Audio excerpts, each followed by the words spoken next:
Hola, yo soy Ruth, soy una de las responsables de la sala infantil de aquí de la biblioteca. Solo me he leído el de Terribles Criaturas y un poco a la carrera porque no nos ha llegado hasta ayer, y los otros, no, el de Dios Gusanito nos ha llegado hasta mañana.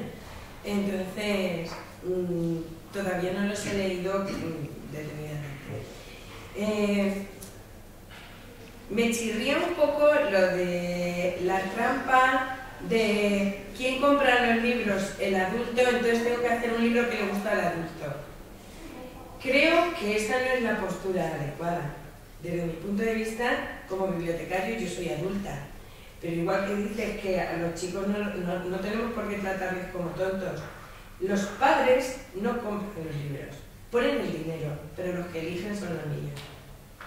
Yo lo veo, te digo porque lo veo mucho aquí, y entonces lo que sí que veo es que si tú, es muy difícil evidentemente encajar libros por grupos de edades, pero al final los de Neil Gaiman tienen un determinado acento que corresponde más a un grupo de edad, aunque Neil Gaiman evidentemente lo lee todo el mundo. Pero el problema que tienen libros como este, nos ha pasado, y con otro autor lo he comentado y me ha dicho, tienes toda la razón, porque luego la editorial me ha llamado y me ha dicho que ha fracasado. No es por el tema de que a los niños no les guste o tal, es que tenéis que acertar con el formato. Porque un adulto va a ver ese libro y como es estrechito y tiene ese formato, siempre va a tener aquí el esquema de que es un libro infantil. Aunque el contenido, y luego si ve el contenido y es de adulto, le va a seguir pareciendo un libro infantil. Porque a nosotros nos pasa, y el gran problema que tienen algunos álbumes ilustrados es que siendo el contenido de adultos, la gente todavía no se lanza porque tienen el esquema de ese formato infantil. Y los niños, no hay tema duro que un niño no pueda. Pero por ejemplo, si ese libro está enfocado, como indicas tú, a partir de 6 años, los niños con 6, 7 años identifican los vampiros, pero no identifican a Drácula. Ya. No le ponen nombre, ¿no? Ya. Entonces, por eso creo que le puede costar un poco encajar en cuanto al destinatario y al... no sé si me explico. Sí, bien, sí, ¿sabes? sí. Porque también, a ver, quizá penséis, mira, esta se piensa... No. Oye, Pero, más niños leyendo que has visto tú, no he visto yo ni de lejos. Es que cuando has dicho, no, este es más infantil porque es más algodonoso, más tal... No he querido decir eso, a lo mejor no me he explicado bien. He intentado decir todo lo contrario. He dicho, ese libro está pensado para un niño a partir de 6 años. Este libro está pensado para un niño a partir de nada, de 1 añito y medio, 2 años.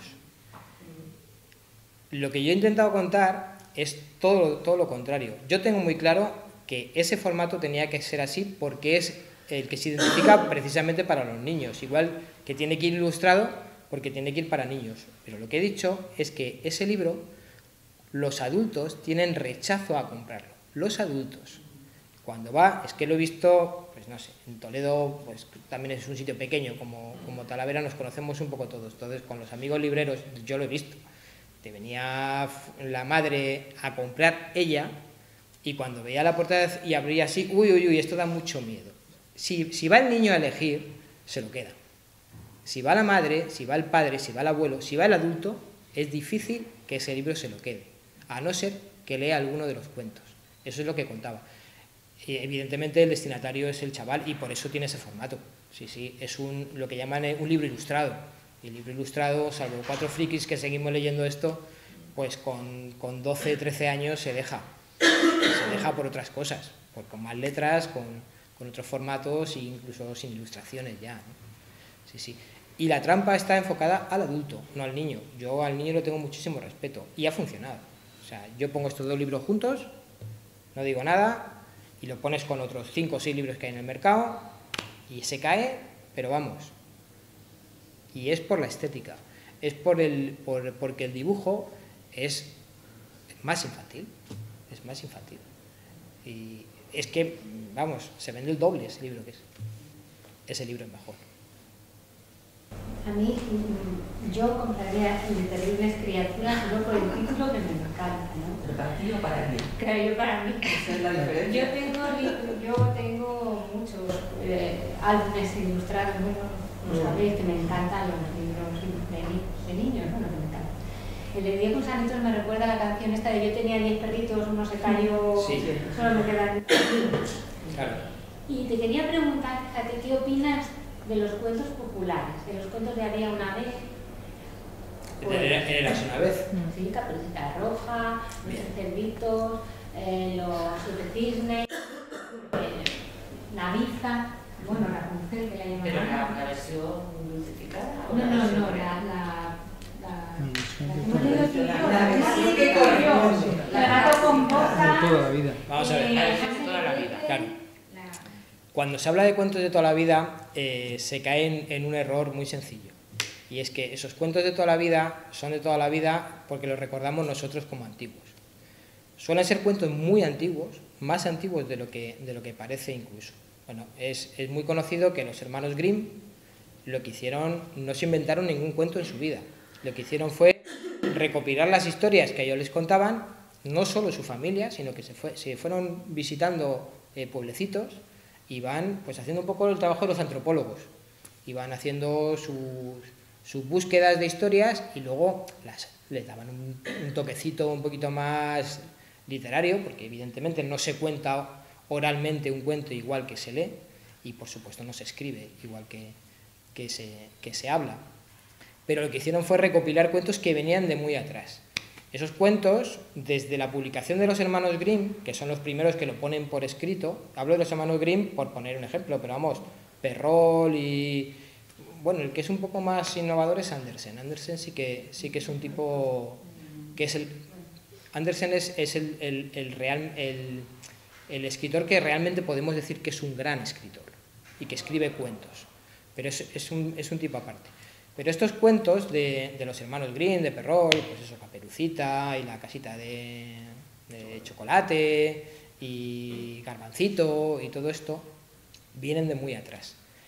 Desde que se publican, se empiezan a hacer versiones, y versiones, y versiones, y versiones, de tal forma que estoy convencido que ninguno de los que estamos aquí hemos leído exactamente la misma versión. Leído. Sabemos contar la historia de Caperucita, pero no hemos compartido la misma edición. Y las editoriales han ido cambiando, desde muy antiguo, los textos, porque les venía bien que fuesen más cortos, porque le han metido más ilustración, porque han adaptado el lenguaje, porque había palabras que ya se habían quedado muy antiguas y que no se entendían bien. Y llegamos a la actualidad. En la actualidad yo creo que hemos pasado a un momento en el que ya no hablamos de evolución del cuento de toda la vida, de Caperucita, sino que hablamos de la perversión del cuento. Cuando hablo de perversión no suena una palabra así muy fuerte, pero hablo que se pervierte el espíritu original de ese cuento. La intención, lo comentábamos también a la entrada, Pilar y yo, la intención original de esos cuentos era aleccionar de forma dura. Es decir, mira, el mundo es duro, hay gente mala, hay lobos malos, porque en aquel entonces el monte estaba infectado de lobos y tenías que tener cuidado, y había gente bandidos y había gente así, y todo eso se refleja. Había malas personas y todo eso se intenta poner por escrito para que el niño sea consciente, porque digamos que maduraba muy rápido en sociedades anteriores. Hoy en día, con esa perversión, entre comillas, o alteración sustancial, podríamos decir así, del contenido, lo que se ha conseguido es crear unas historias que no tienen nada que ver con el sentido original que tenían.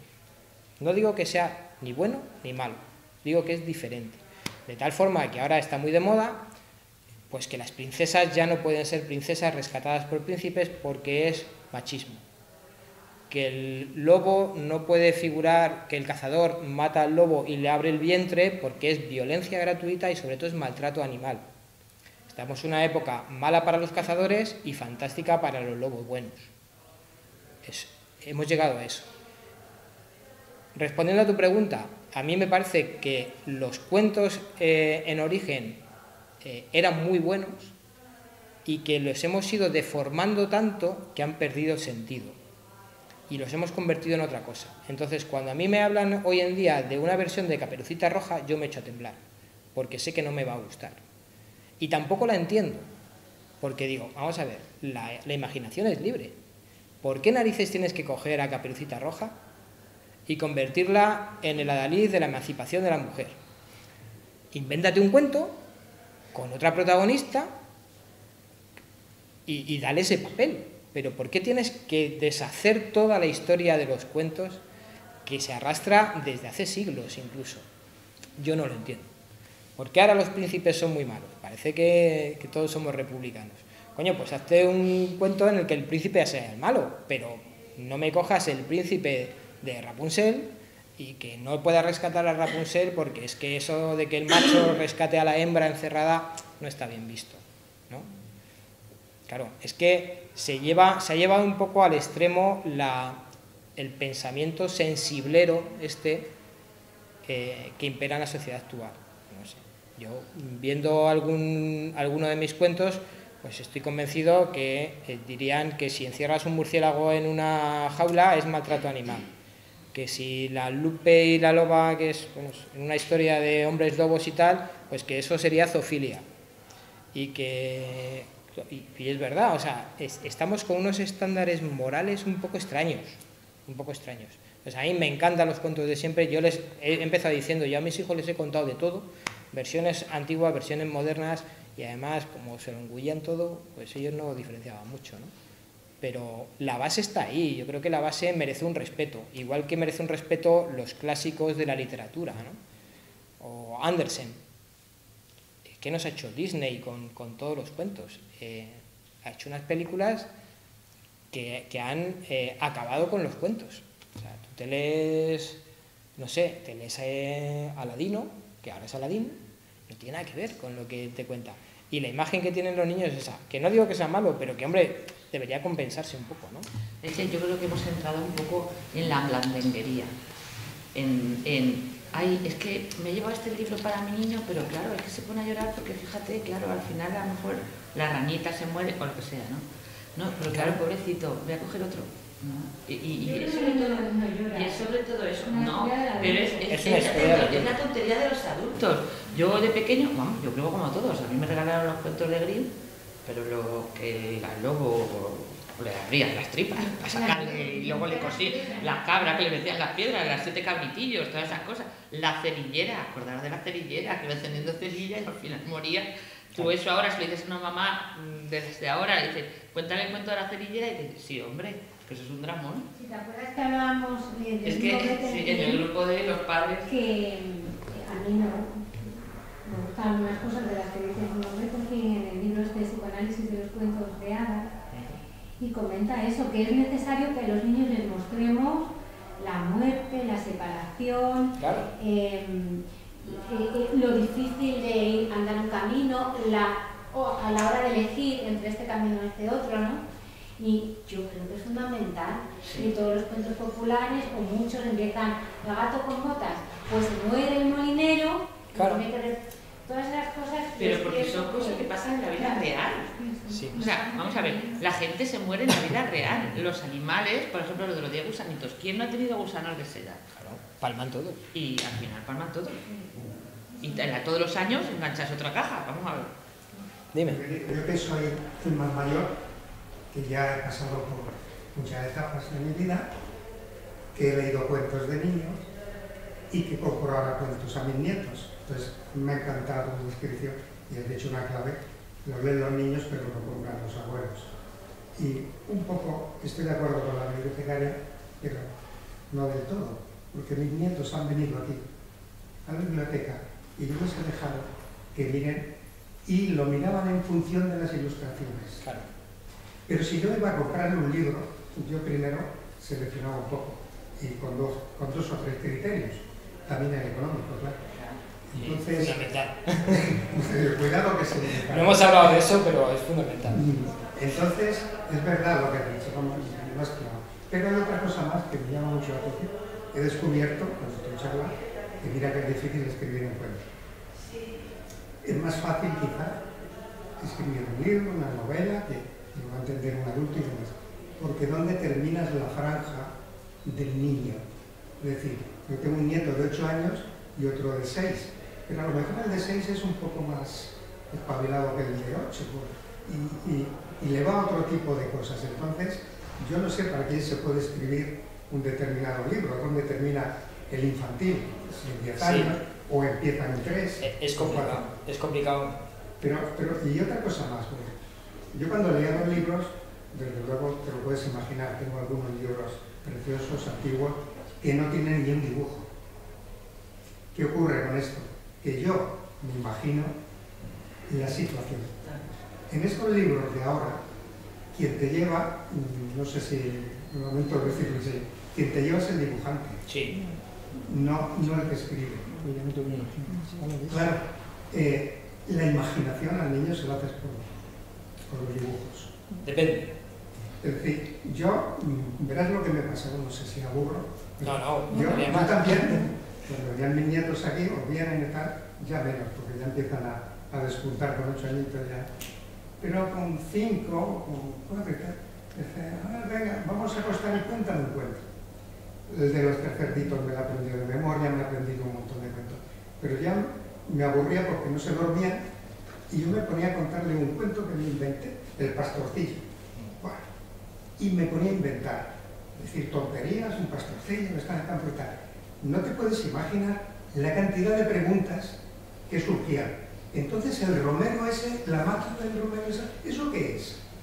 Dice, bueno, es que resulta que el pastorcillo un día tenía que cargar pues un poco de grano para la... ¿Y el grano qué es? Miles de preguntas que no llegaban ni al cuento. Bueno, por supuesto yo me inventaba caer en una aventura del famoso pastorcillo ese, pero yo lo que descubría con eso es que les enriquecía. No la descripción de la aventura del pastorcillo, que al final pues también metía a los lobos, aunque los metía de enemigos, porque yo he sido criado en una cultura de niño infantil en la que cuidado con lo que te pueda hacer daño. Entonces, pues siempre, quieras que no, he tenido cambiado mi mentalidad a lo largo de los años y demás, pero yo soy de pueblo, nací en un pueblo, mis abuelos analfabetos y mis padres pues me dieron la educación que pudieron y demás, y allí nos hemos criado a base de tirarnos cartazos o unos a otros o mirar a un perro y pegarle una piedra. Esto es así, hoy día, perdón que pequé, pero era sin enemigo. Lo que has dicho hace un momento, están cambiando los estereotipos. En muchas ocasiones están cambiando para bien, ¿eh? Yo no digo que ahora que lo de antes fuera fantástico y lo de ahora es horrible, no. Hay cosas que a mí me parecen abominables y hay otras cosas que me parecen fantásticas Entonces, después de esta exposición, mi pregunta es que tanta ilustración no está en exceso. Pues mira, te voy a poner un ejemplo que no tiene nada que ver con esto en concreto. Mis hijos más o menos leen de forma muy diferente. Los he educado igual, les he contado, y la mayor devora libros, lee mucho más que yo, y la pequeña lee un poquito todos los días y el mediano lee de Pascuas a Ramos. Tienen la misma educación. Pero me pasó una cosa muy curiosa, y es que el fenómeno Harry Potter, que yo viví cuando estaba acabando la universidad, es cuando empezaron a salir los libros de Harry Potter. Y yo leí todos los libros de Harry Potter según fueron saliendo. Yo recuerdo en Madrid se montaba una cola gigantesca en la Casa del Libro cuando se iba a publicar el nuevo libro de J.K. Rowling, de Harry Potter. Entonces, yo he leído todos los libros de Harry Potter, y a mí me gustan mucho. Mis hijos ya son... Harry Potter les pillaba 20 años atrás. Y empezaron a ver las películas. Fíjate lo que es el tema de las películas, que tú ves una peli y te mata toda la historia. Te mata a los personajes. Bueno, ¿te quieres creer que todos han leído todos los libros de Harry Potter, que son, los últimos son tremendos, son de 600, 700, 800 páginas, porque les han enganchado las películas? Yo creo que que en la cabeza de un niño caben muchas cosas, y cabe esa imaginación por la narración oral, sin nada, como estamos hoy aquí, Pero cabe también esto, exactamente igual que yo, gran parte de mi infancia la recuerdo entre tebeos de Mortadelo. Y no me mataba la imaginación.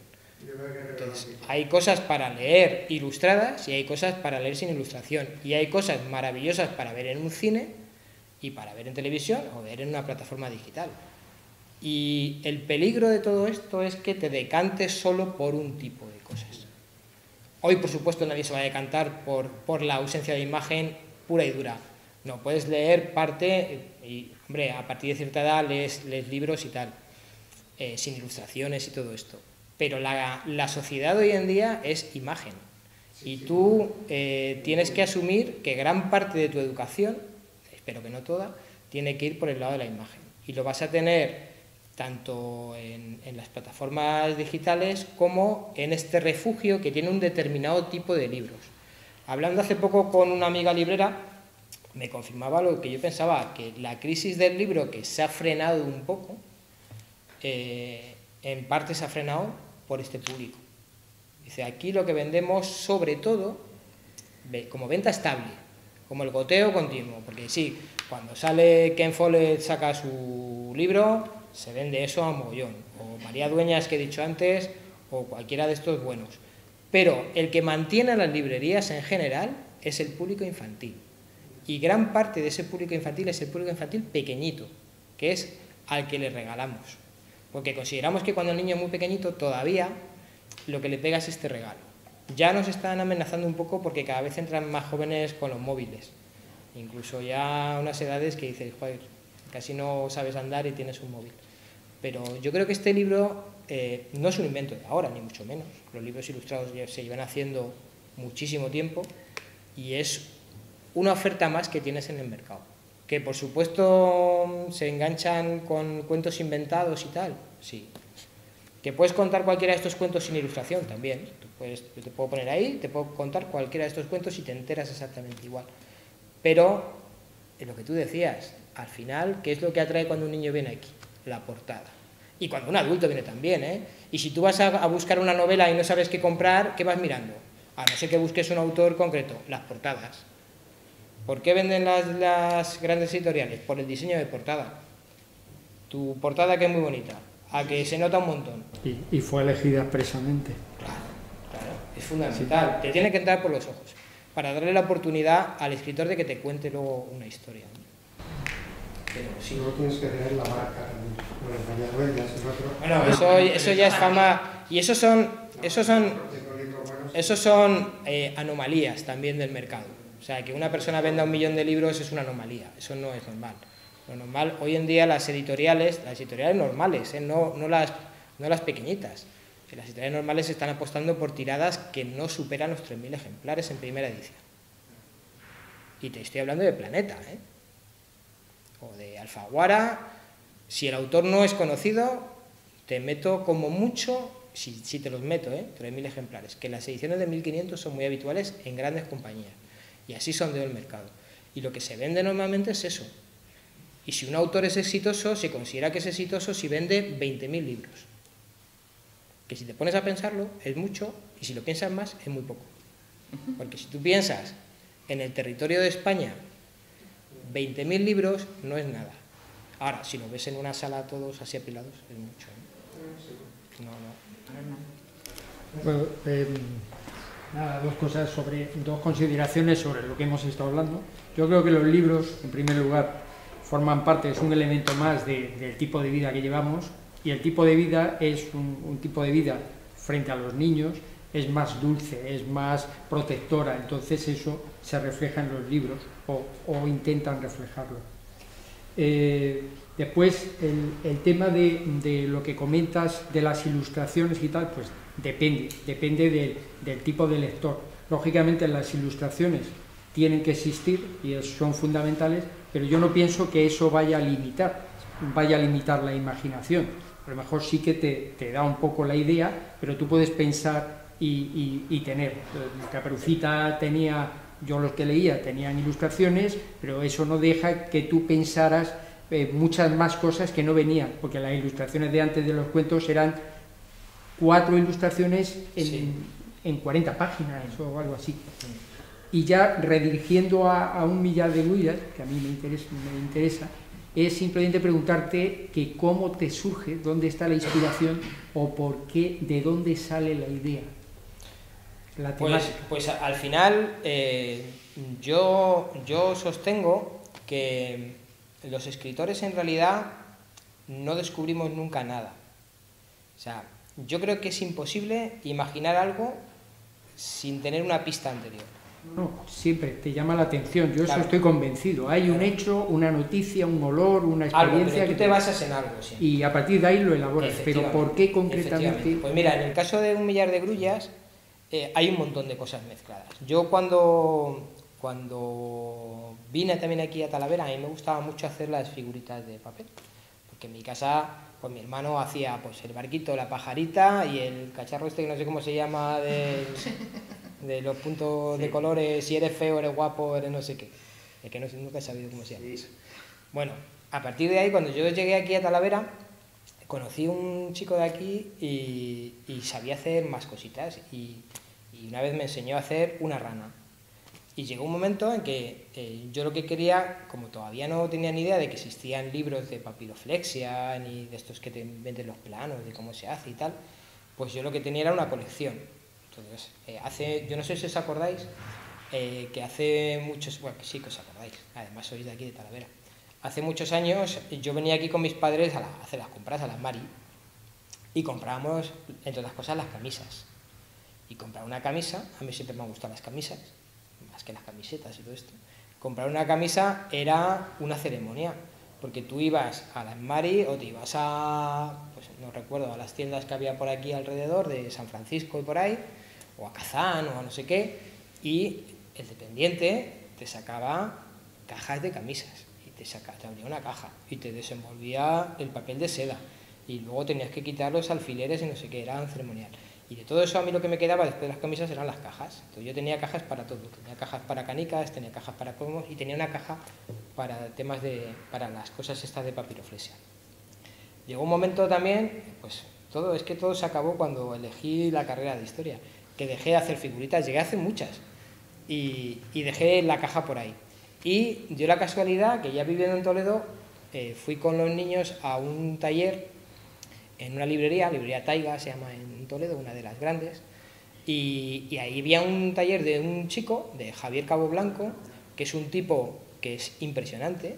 Podéis meteros en canal de YouTube porque es un maestro de primaria, que además es interino por voluntad, porque quiere que todos los años le cambien de colegio, y coge a los niños más pequeñitos y les enseña las materias que sean, las matemáticas o las ciencias o incluso temas de animación a la lectura y tal, todo con papiroflexia. Entonces yo conocí ahí a ese tipo, estuve trabajando con él en un par de hoteles en Toledo organizando un montón de cosas con él, de papiroflexia y cosas así, y se me quedó un poco el tema de los papeles. Además me contara, en Toledo se cuentan muchas historias de papeles. Por ejemplo, este dice que la pajarita de papel se inventó en Toledo, que él tiene pruebas de que se inventó en la ciudad de Toledo, ¿no? Y bueno, cosas así. Entonces yo tenía el tema de la papiroflexia por ahí. Y luego Toledo está lleno de japoneses. Los visitantes, no sé qué tiene Toledo con Japón, pero de toda la vida te vienen un montón de excursiones de japoneses, con lo que yo en mi calle me cruzo todos los días con algún grupo de japoneses. Entonces, tienes la papiroflexia, tienes los japoneses y no puedo contar el final del libro porque es un libro que se acaba dando toda la vuelta, es de final sorpresa, pero sí que tenía muy presente una serie de noticias que para mí son impactantes. Yo tengo pues no sé si llamarlo un problema o una virtud o algo así, y es que a mí hay cosas que no se me olvidan.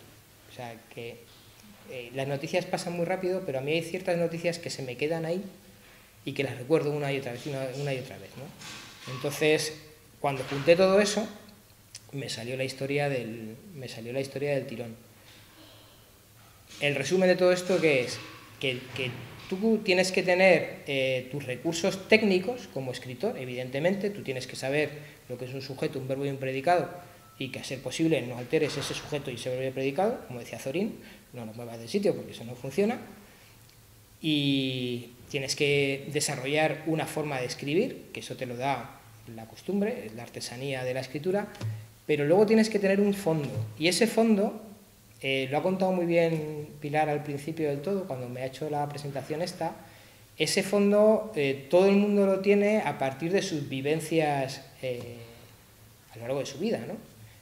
Y cuando hablo de vivencias, tampoco quiero que penséis que es que yo tengo una vida apasionante, porque no la tengo.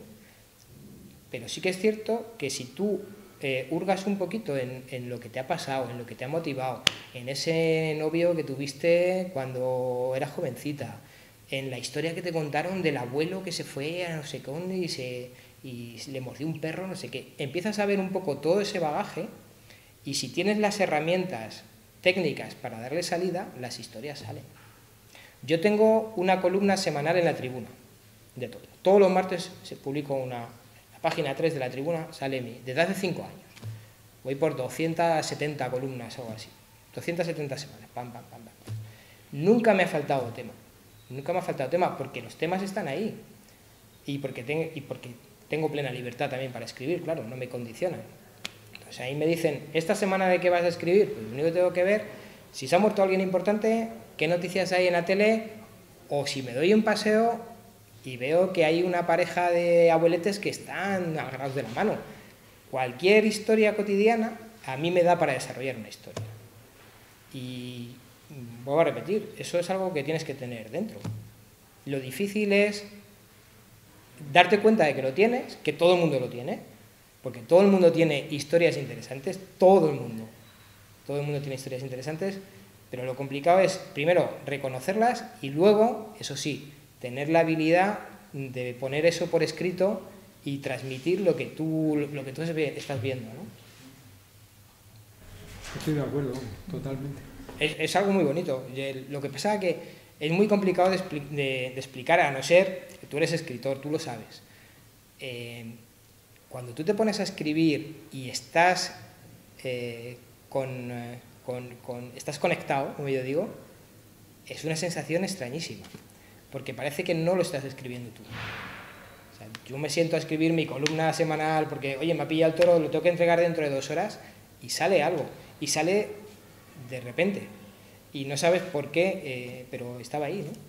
Entonces, es una sensación muy curiosa y además muy bonita. Me imagino que es algo parecido a lo que siente, pues, ayer estuve viendo la peli esta del biopic de Elton John, y salía el letrista, que yo creí que Elton John se escribía sus canciones, pues no. No, casi siempre se las escribía un señor, que además siempre ha sido el mismo. Y le veías, o sea, que de repente se ponía a escribir y saque del tirón una canción, y el otro le pone la música, y el otro, o sea, la creación es una cosa curiosísima. Y siempre parte de lo que tú tienes vivido, leído, estudiado, sentido, llorado y reído, ¿no? Cuando te pones a escribir cuentos, ¿quién escribe? ¿El niño o el adulto? El adulto. Yo no soy un niño. Me puedo intentar poner en su piel, que tampoco, porque no se consigue. No. Y alguien, creo que has dicho tú, que era muy difícil escribir para niños. No es más difícil que escribir para adultos. Lo que pasa, por lo menos a mí me pasa, yo nunca sé si una historia va a gustar hasta que no se la lee a alguien. Entonces, hombre, a mí me gusta, o sea, yo cuando he acabado algo y se lo doy a leer a alguien es que a mí me gusta. Pero en el caso de los libros infantiles eso es muy complicado, porque no sabes nunca cómo te va a salir el niño. Y lo que decías antes, y que hay niños que con 12 años tienen mentalidad de 10 y hay niños que con 10 tienen mentalidad de 12. Entonces, pero al final funcionan. Entonces, cuando yo me pongo a escribir, yo sé que quiero escribir un tipo de formato, más que pensar en el niño, pienso en el formato que quiero que tenga eso. Quiero que sea una historia que tenga este ritmo, quiero que sea muy corta, quiero que sea más larga, quiero que dé algún giro, eso pienso. Pero luego, yo no cambiaría, o sea, no se me ocurre cómo podría adaptar eso para un lector que no fuese un niño. Yo creo que el adulto lo lee exactamente igual que el niño. Y no pienso que vaya a tener 5, vaya a tener 8, vaya a tener 15. Yo saco la historia y a ver qué pasa. A ver qué pasa. O sea, tú arrancas y a ver qué pasa, ¿no? Sí, sí, sí. Sí, pero pienso, ¿qué quiero hacer? Pues quiero contar cuentos de miedo. Vale, pues cuentos de miedo. Tengo uno en el tintero que se quedó ahí, porque que la verdad es que a mí me divertía, pero como tenemos tal saturación ahora, tengo uno parecido de superhéroes, de los antihéroes, ¿no? Pues igual, pues quiero escribir de esta temática, y ahí sale. Y luego hay historias que salen solas, pues no sé, escribiendo para el periódico, pues hay veces que, joder, me sale una historia y digo, pues esto si le doy una vuelta por otro lado, cuento una historia diferente que va enfocado a otra gente, ¿no? Eso en este tipo de literatura. Y luego me gusta mucho escribir libros de viajes. Me lo paso muy bien. No sé si luego eso les gusta a la gente o no, pero tengo un par de libros de viajes. Y tengo algunos escritos también inéditos porque me gusta leerlos también de vez en cuando para recordar, como el que lleva un diario, pero un poquito diferente, ¿no? Entonces, lo que hago es... tengo un estilo ya propio, porque llevo muchos años escribiendo, y sí, que es verdad que tengo una forma de escribir, no porque la busque, sino porque yo escribo así. Me sale así. Puedo limar un poco las palabras, puedo meter aquí, pero al final el estilo yo creo que es personal y que te sale así, y cambiar de estilo no suele funcionar. Pero a partir de ahí, pues hay cosas que luego yo las veo encuadernadas así, y hay cosas que las veo como libro de bolsillo, y hay cosas que las veo en digital y no las veo en papel. Y de hecho tengo algunas cosas solo en digital porque yo eso no lo veo en papel. Salen las historias. Cuando relees tus cuentos, ¿te lo estás contando tú mismo o no? Bueno, eso, joder, qué pregunta más buena. Cuando releo los libros que he escrito hace tiempo no me gusta ninguno. Cuando releo los cuentos me siguen gustando porque son muy simples. Entonces yo creo que cuando a mí me gusta sintetizar mucho las cosas. A lo mejor es un defecto también de la columna esta en la que yo tengo 450 palabras. No puedo tener ni una más ni una menos. Entonces, cuando comprimo mucho una cosa, me sigue gustando, pero por la sencilla razón de que lo has dejado en la esencia. Entonces, estos cuentos yo no me canso de leerlos, me siguen gustando, pero no me estoy contando un cuento a mí, me estoy evaluando a mí mismo, a ver cómo escribiste esto ese libro tiene ya 6 años, a ver cómo escribiste tú esto hace 6 años, y a mí me sigue gustando. Es un defecto profesional, te estás evaluando como si fueras arqueólogo. Sí. Pues es que los escritores siempre tienen el defecto de releerse continuamente y generalmente al final encontrarías 20.000 fallos, cambiarías en el momento, pero claro, pero si bueno, estarías continuamente corrigiendo, eso es muy difícil. Eso es cuestión de evolución, lo que comentaba antes también de la literatura científica. Yo todo lo que he escrito de literatura científica, salvo el libro que le gusta a Manuel de los barros y colores y alguna cosita así, lo demás se podría quemar todo. No, porque en su momento sirvió para un fin, aportó una cosita, estás muy superado, no tiene ningún tipo de valor literario ni científico ni nada porque está sobrepasado. Entonces es literatura basura. Bueno, la literatura científica, por ejemplo, ya casi no se imprime, se publica en revistas digitales porque está siendo superada continuamente. Y nadie echa mano salvo cosas muy excepcionales, de artículos publicados hace 25 años cuando tienes la investigación mucho más avanzada y está superado. Bueno. ¿Y libros juveniles? ¿O es más difícil escribir para adolescentes? Pues vuelvo a decir lo mismo. Yo tengo amigos que escriben para chavales, y ellos dicen lo mismo que he dicho yo un poco de los infantiles, que al final ellos no piensan en escribir para un chaval de 14 años. Ellos piensan en escribir una novela. Y luego esa novela, por la temática normalmente, si la novela es buena, si la novela es mala, está adaptada. Y vas a sitios comunes y no sé qué. Pero si la novela es buena, pues yo creo que piensa para todo tipo de lectores. No sé, se me viene a la cabeza, que no es que me guste a mí, pero a mi hija mayor le gusta mucho, el Blue Jeans. El Blue Jeans que estuvo el año pasado en la Feria del Libro. Es un chico muy peculiar, porque te suena Blue Jeans, te imaginas a un tipo americano así guapete. Nada, este es un gordito con pinta de empollón de estos de Big Bang Theory o algo así, que está ahí muy simpático y tal y cual. Y ese tipo, cuando escribe, piensa en escribir una buena novela para todos los públicos y al final encaja en el perfil normalmente de chicas de entre 14 y Pero también 17. hay muchos lugares comunes. Sí, pero bueno, yo no digo que pero sea buena, yo digo que antes- intenta hacer su mejor novela. Antes has hablado de Y oye, Harry Potter. Harry Potter arranca en su origen, contado por su autora, como una novela, una cosa para niños ya mayorcitos, pero para Sí. niños. Y fíjate en lo que se ha convertido Harry Potter, Claro. que me lo puedo leer yo y se lo puede leer. ¿Has leído de 12 todo? años, todo, ¿Has leído he todos los todo. libros? Y he esperado ansiosamente a que salieran uno detrás de otro. ¿Qué es lo que le pasa a la autora en esa serie? Que Que va es que cambiando. empieza escribiendo regular Sí, va y cambiando. acaba escribiendo bien. Sí, y además la temática va cambiando. y Pero, los últimos son pero muy no va oscuros en buscando, comparación no con va la buscando un luminosidad de los público primeros. diferente, ¿eh? Pero yo creo que también porque Harry Potter, cuando empiezan son niños y cuando terminan ya no son tan niños. Sí. Entonces la historia va cambiando Sí. según cambian los personajes. Pero fíjate que los libros van siendo cada vez más Sí, gordos. cada vez más gordos. ¿Por qué son cada vez más gordos? Porque la mujer tiene sus esquemas cada vez más amplios.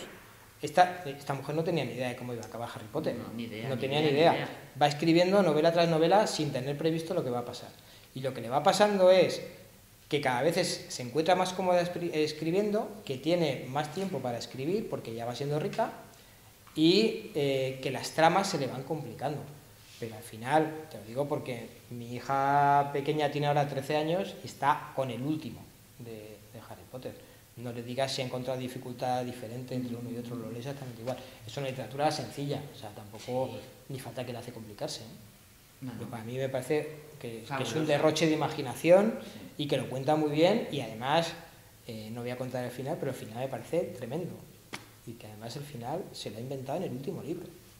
Y me atrevería a decir casi cuando le faltaba medio Sí. libro por escribir. Sí, es un Entonces al final tú no escribes, bueno, sí puedes pensar, tengo que escribir este libro para un encargo que me ha hecho una asociación infantil, pues es un encargo, pero sí, yo creo que como escritor siempre intentas escribir lo mejor posible y lo lanzas y oye, si encaja en un nicho, pues encaja, y si no, si encaja para jóvenes, pues para jóvenes, si se encaja para adultos.